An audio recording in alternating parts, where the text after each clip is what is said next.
Well, good evening. Welcome to Bedtime Stories with me, Pastor Michelle. Today's Sunday, January 24th. And our woman of the day that we're going to hear about is Beatrice Aiadi. I don't know if I'm saying that right name, but she was an unconventional captain. All right, so she grew up on the coast of Ghana, home to spectacular waterfalls, lakes, and sunny beaches. But she was not allowed to go near water. Her mother considered it too dangerous, so she didn't learn to swim. Unlike most girls in Ghana who were expected to marry, stay home, and have children, Beatrice was in school planning on a career in medicine, but she was bored with her studies. Then an advertisement caught her eye and actually changed her life. It was an ad for Ghana Nautical College looking for applicants to be trained as cadets to man the country's fleet of merchant ships.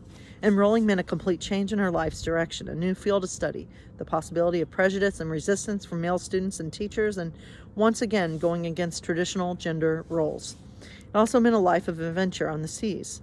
Adventure 1. Surprisingly, she didn't encounter any hostility or discrimination while in class. That's because the men didn't take her seriously and expected her to drop out. But she didn't. Beatrice graduated, became one of the first female cadets, and finally learned to swim. The work was physically and mentally demanding, but she was up for the task. In 1990, she obtained her captain's license, a first for a woman in Ghana. It meant she would be responsible for the crew, the cargo, and the ship. Even though this tiny, barely 5-foot tall woman may be the only female on board, she still commands respect and gets it. When she's at the helm of the 16,000-ton cargo ship, Keto Lagoon, doing her job is the easy part. Dealing with long-held African superstitions can be harder. Many sailors believe that having a woman on board drives the fish away, or that she will anger and antagonize mermaids, resulting in devastating storms. By being successful in her duties, she's slowly putting long-standing superstitions to rest. After 20 years at sea, Beatrice sought out new responsibilities. She went to work for the International Maritime Organization, which oversees shipping and helps prevent pollution of the world's oceans. Her life may be unconventional, but Beatrice was born a sailor who was always ready and willing to accept and conquer the next challenge, whether on land or at sea.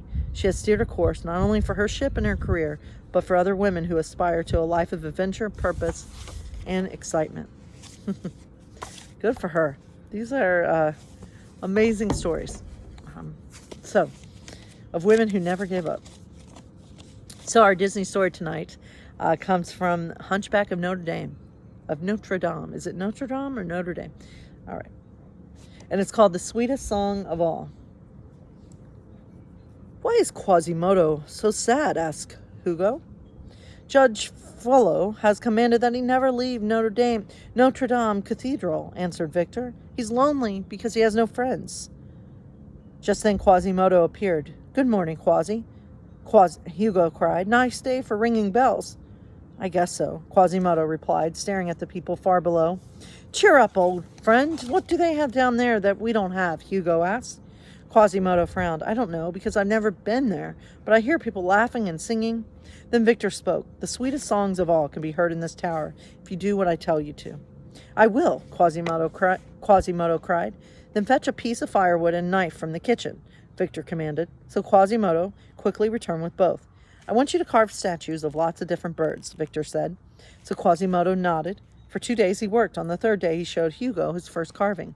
Wow, that really does look like a dove, Hugo said. I'm going to carve a finch next, Quasimodo vowed.